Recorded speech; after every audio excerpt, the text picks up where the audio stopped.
Hi friends, welcome back to our channel. അപ്പോൾ എൻ്റെ പുതിയൊരു വീഡിയോയിലേക്ക് എല്ലാവർക്കും സ്വാഗതം. ഇന്ന് നമ്മൾ തയ്യാറാക്കാൻ വന്നത് വളരെ പെട്ടെന്ന് ചെയ്തെടുക്കാൻ പറ്റുന്ന ഒരു അടിപൊളി ഈവനിങ് സ്നാക്കാണ് കേട്ടോ.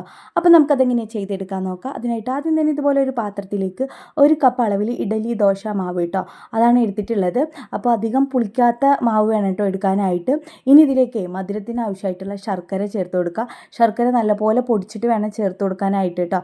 എന്നിട്ട് ഇതുപോലെ വിസ്ക് വെച്ചിട്ട് നന്നായിട്ട് അങ്ങോട്ട് മിക്സ് ചെയ്തെടുക്കുക. ശർക്കരയ്ക്ക് പകരമായിട്ട് നിങ്ങൾക്ക് പഞ്ചസാര വേണമെങ്കിൽ പഞ്ചസാര എടുക്കാവുന്നതാണ്.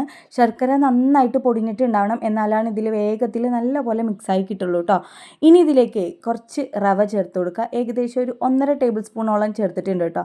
അപ്പോൾ വറുത്ത റവയോ വറുക്കാത്ത റവയോ ഏതാണെങ്കിലും കുഴപ്പമില്ല. ഞാനിവിടെ വറുക്കാത്ത റവയാണ് കേട്ടോ ചേർത്തിട്ടുള്ളത്. റവ ചേർത്തിട്ട് ഇതുപോലെ നന്നായിട്ട് അങ്ങോട്ട് മിക്സ് ചെയ്തെടുക്കുക. എന്നിട്ട് ഒരു 5 മിനിറ്റ് അല്ലെങ്കിൽ 10 മിനിറ്റ് നമ്മളിത് റെസ്റ്റ് ചെയ്യാൻ വേണ്ടി വെക്കണം. ആ ഒരു റവ നല്ലപോലെ ഒന്ന് കുതിർന്ന് വരാൻ വേണ്ടിയിട്ടാണ് കേട്ടോ.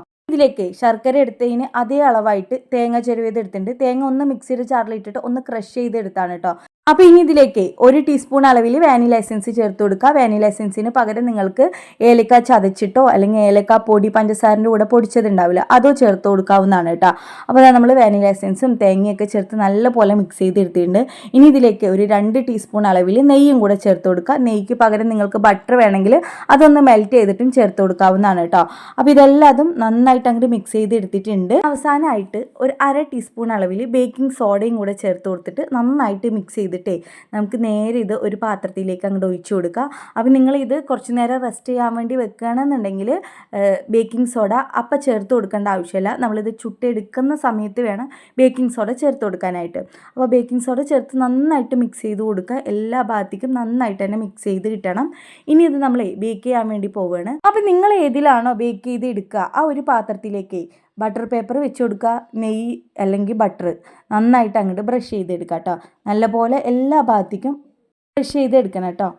ഇനിയിപ്പോൾ നിങ്ങളുടെ കയ്യിൽ ബട്ടർ പേപ്പർ ഇല്ല എന്നുണ്ടെങ്കിൽ നമ്മുടെ കുട്ടികൾ സ്കൂളിൽ പോകുന്നതിൽ വൈറ്റ് കളറിൽ മാത്സിനൊക്കെ എടുക്കുന്ന നോട്ട് ഉണ്ടല്ലോ, അതിൽ ലേശം ബട്ടറോ നെയ്യോ ആക്കി കൊടുത്താലും മതി കേട്ടോ. ഞാൻ അങ്ങനെയാണ് ബട്ടർ പേപ്പർ ഇവിടെ ഉണ്ടാക്കാറുള്ളത് കേട്ടോ.